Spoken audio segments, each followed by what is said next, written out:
Salut, c'est Clément de Mouvement Conscient. Et là dans cette vidéo, je vais vous expliquer comment faire le muscle up. Et le muscle up que je vais vous montrer sur les anneaux est un exercice vraiment intéressant parce que c'est un skill qu'une fois on le maîtrise, ça nous ouvre en fait les portes pour plein d'autres skills. Du coup en termes de mouvement, c'est très intéressant. C'est un mouvement qui demande de la force, certes, mais c'est un mouvement qui demande une certaine coordination, une certaine souplesse, une certaine amplitude de mouvement. C'est pour ça que je trouvais ça vachement intéressant de vous faire un tuto là-dessus.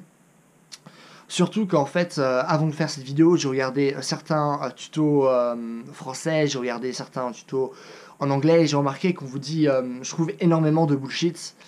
Et en fait, j'ai l'impression que chaque vidéo de muscle up commence par un gars qui vous dit, ok, si vous voulez savoir faire des muscle up, vous devez déjà être assez bon en traction, vous devez déjà savoir faire la race de traction et aussi la race de dips, hein, vu que c'est une fois que vous avez en fait développé cette force nécessaire, il vous manque juste cette petite transition en fait, de la traction au dips, et une fois que vous maîtrisez ça, et ben c'est bon, le muscle up est fait, mais du coup il faut déjà avoir cette force, sauf que c'est des conneries, c'est des grosses conneries. Si vous êtes sincère et que vous apprenez à faire les muscle up, et si maintenant vous allez suivre mon tuto et que vous allez commencer à faire des muscle up, vous allez vous rendre compte que c'est pas la traction qui vous pose un problème. C'est pas le dip ou le dips ou du coup je sais pas si où est le singulier ou le pluriel ou si c'est genre même dips au singulier. Mais bref, vous savez très bien que c'est pas ça qui vous pose problème. Ce qui nous pose problème au muscle up, c'est la transition. C'est juste ça. Du coup les gens qui nous disent faut déjà savoir faire la race de traction, c'est les conneries parce que vous faites un muscle up, vous faites juste une traction et un dips. Tout le monde est capable de faire ça. Enfin, la plupart des gens, surtout que la plupart des gens savent faire déjà plusieurs tractions, plusieurs dips. Après, bien sûr, il y a toujours certaines exceptions à la règle, mais souvent, vous savez déjà faire ces mouvements. Ça veut dire que ce qui est réellement important lorsqu'on bosse un muscle up, c'est de bosser cette transition. C'est pas le truc, je sais faire la traction, je sais bien faire les dips, maintenant je vais juste rajouter ce petit truc avec la transition et ça va marcher. Non, c'est pas ce petit truc. C'est la transition qui fait tout le muscle up. Ok ? Du coup, ça va être important de bosser là-dessus. Mais vous allez voir que, en fait, faire le muscle up, avant d'arriver à cette phase de transition, il y a des choses beaucoup plus importantes, en fait, que le fait de maintenant savoir faire des tractions, savoir faire des dips. Ok ? Alors vraiment, avant de rentrer dans les détails, ce que vous devez savoir, c'est que lorsque vous faites un muscle up aux anneaux, c'est plus dur que si maintenant vous faites un muscle up sur une barre. Là, je vous propose un programme pour que vous puissiez faire un muscle up aux anneaux en 40 jours max. Je pense que ça peut se faire plus tôt, mais je préfère donner plus de jours que moins de jours pour pas que vous soyez déçus. Mais vraiment, vous n'allez pas devoir vous entraîner tous les jours, genre 30 minutes, 3 fois par semaine, ça suffit largement, échauffement compris, hein. Vous pouvez faire d'autres choses à côté, c'est pas un souci. Et vraiment, en 40 jours, c'est rentré. Si maintenant on allait travailler les muscle up sur une barre, je pense que déjà si vous faites un muscle up à la gymnastique sur une barre, ça peut s'apprendre en une séance, honnêtement, vous savez rentrer un muscle up parfait à une barre. C'est très simple, si vous le faites en force pure, ça prendra plus de temps, mais c'est beaucoup plus dur en fait de le faire au niveau des anneaux, parce qu'au niveau des anneaux, vu que ça bouge, vous allez davantage travailler vos muscles profonds, et donc le mouvement va être davantage compliqué. Hein. Et donc, en fait, aux anneaux, il y a une spécificité aussi qui est importante, c'est que vous n'allez pas tenir vos anneaux comme ça, en fait. Vous allez utiliser ce qu'on appelle un false grip. Et faire le false grip, ça va nous permettre justement de passer rapidement en fait de la position de traction à la position en fait de dips et du coup de mieux réussir cette phase transitoire parce qu'en fait au lieu de tenir avec nos doigts, on va aussi mettre énormément de pression au niveau de nos poignets. Et donc c'est important de maîtriser cette position qui est le false grip et vous allez voir qu'en commençant à travailler avec cette position, vous allez déjà avoir plein de nouvelles sensations parce que déjà vous allez sentir que tiens, j'ai pas assez de souplesse au niveau du poignet. Du coup, déjà, c'est pas que une question de force. J'ai pas assez de souplesse. Je sens que ça me fait mal. Du coup, déjà, vous allez devoir développer la souplesse et la force nécessaires au niveau des poignets pour faire des muscle-up avec un false grip. Et après, ça va se compliquer par la suite. Vous allez vous rendre compte, putain, je commence vraiment aussi à avoir mal au coude. Mais pas mal, genre là. Ou par exemple, si vous faites beaucoup de traction, des trucs lestés, vraiment, lorsque vous échauffez mal, vous commencez à avoir une tendinite, vous commencez à avoir mal là, vous allez avoir d'autres sensations en fait en travaillant le muscle-up, que surtout en travaillant la phase transitoire, vous allez commencer à avoir mal là. Et généralement, c'est des douleurs que pas beaucoup de personnes ont, donc vous allez avoir plein de nouvelles sensations. Et aussi, vous allez sentir qu'à force d'être en false grip, vous allez sentir, putain, je n'ai pas assez de souplesse au niveau de mes avant-bras. Et lorsque vous allez aussi bosser la transition, vous allez dire « Oh putain, j'ai pas assez d'amplitude au niveau de mes pecs. » Et généralement, pourquoi? Parce que les gens, ben hop, on travaille nos pecs, mais on les étire jamais. Du coup, qu'est-ce qui se passe? Et ben, vup, là, ça tire. On est comme ça. Après, bien sûr, pour avoir de l'amplitude, lorsqu'on est bloqué, ça devient compliqué. Du coup, c'est intéressant déjà de maîtriser le false grip. Et c'est une fois en fait que vous maîtrisez le false grip qu'on va pouvoir vraiment passer à l'apprentissage du muscle up en tant que tel. Alors la première phase, c'est pas, comme j'ai dit, savoir faire plein de tractions, savoir faire plein de dips. Non, la première chose, ça va être en fait de développer la coordination nécessaire. C'est-à-dire apprendre à votre corps et surtout à votre esprit de dire « Ah ok, ça c'est normal. Ah ok, je comprends le mouvement. » Parce que c'est une fois que vous comprenez le mouvement que vous pouvez le faire. La coordination, c'est en fait la qualité physique sur laquelle tous les autres vont s'appuyer. C'est-à-dire que si vous n'êtes pas coordonné, vous ne pouvez pas transférer de force, de vitesse, d'endurance ou quoi que ce soit. Du coup, toutes les qualités physiques sont construites sur leur coordination. Vous pouvez être quelqu'un de hyper fort, si vous n'êtes pas assez coordonné pour faire l'exercice nécessaire, donc pour transférer cette force, peut-on réellement dire que vous êtes fort? Non. Du coup, coordination, c'est très important. Donc ce que vous allez faire, c'est que vous allez simplement descendre vos anneaux et vous allez être en position de false grip et vous allez commencer à faire le mouvement du muscle up. Donc vous allez commencer à faire une traction.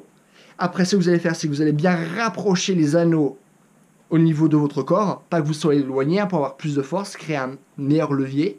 Ce que vous allez faire, c'est qu'après, par la suite, vous allez vous pencher en avant avec votre torse pour essayer après de ramener vos mains qui sont contre vous en dessous de vous pour pouvoir ensuite faire un dip et vous soulever par la suite. Ok? Ça, honnêtement, pas besoin de faire un tuto là-dessus, ça vous allez comprendre assez instinctivement. Vous n'allez pas réussir au début, vous allez le faire 10, 15 fois, du coup vous allez le faire pendant 5 minutes et au bout d'un moment vous allez comprendre le mouvement. C'est une fois que vous comprenez le mouvement que vous pouvez après commencer à faire la force. Mais commencer à faire la force avant de faire le mouvement, ça a aucune raison, enfin ce n'est pas logique en soi, ok? Vous devez comprendre, vous devez ressentir avant d'agir, ok? Et une fois que vous avez réglé ça, en plus, après de vos séances, ce que vous allez rajouter, c'est justement le travail de cette phase transitoire. Du coup, ce que vous pouvez faire, c'est soit vous mettez les anneaux très proches du sol et vous asseyez au sol, soit vous mettez une chaise, utilisez un élastique, et c'est simplement de bosser cette phase transitoire. Du coup, de façon à ce que vous n'ayez pas à faire de traction, juste à transition de la traction au dip. Si vous n'avez pas besoin vraiment de travailler le dip là, c'est pas ceci. Sûrement que vous savez déjà le faire comme je vous l'ai dit. Du coup, essayez simplement de bosser cette phase transitoire. Vous allez voir, ça va être compliqué. Vous n'allez pas beaucoup décoller, honnêtement, vous n'allez pas avoir l'impression de vraiment progresser. Sauf que petit à petit, séance en séance, votre cerveau va se dire « Ah ok, je dois faire ça ». Et votre corps « Ah ok, j'ai ces tensions-là, mais du coup, je vais essayer d'évoluer par rapport à ce manque de confort auquel vous exposez en fait votre corps, et du coup votre corps va réagir par rapport à ça, et vous allez gagner de plus en plus en force, en souplesse, en amplitude et en renforcement. Du coup, ce qui va se passer par la suite, c'est que hop, au bout d'un moment, on arrive un peu à gérer cette transition. Et donc c'est à partir du moment où vous avez la coordination nécessaire et que vous arrivez à faire cette transition, là vous allez pouvoir commencer déjà à faire des muscle up avec un élastique. Et vous allez voir que tout le truc, oui, il faut déjà savoir faire plein de tractions et des dips, c'est totalement des conneries. Vous allez le voir rapidement. Et donc, vous allez commencer par mettre votre élastique, le mettre sous votre cul et vous allez commencer à faire des muscle up avec l'aide de l'exercice. Parce que vous allez avoir la coordination et la force nécessaire de faire la transition. Et bien sûr, après pour la traction et les dips, l'élastique va déjà vous aider. Et donc, ce qui va se passer, c'est que là, vous allez habituer votre corps à faire le mouvement complet. Donc vous allez voir, ça va prendre du temps, vous allez utiliser l'élastique, au début vous n'allez pas savoir réussir, même si vous commencez déjà à réussir à faire la transition, c'est normal, ça va venir, on va développer cette coordination petit à petit. Donc ce qui se passe, c'est que vous commencez par une coordination très générale au tout début, avec le premier exercice que je vous ai proposé. Pourquoi? Parce que vous n'utilisez pas vraiment de force, vous faites juste le mouvement pour savoir faire le mouvement. Donc c'est-à-dire que plus vous allez rajouter de variables par la suite, plus finalement la coordination va être spécifique.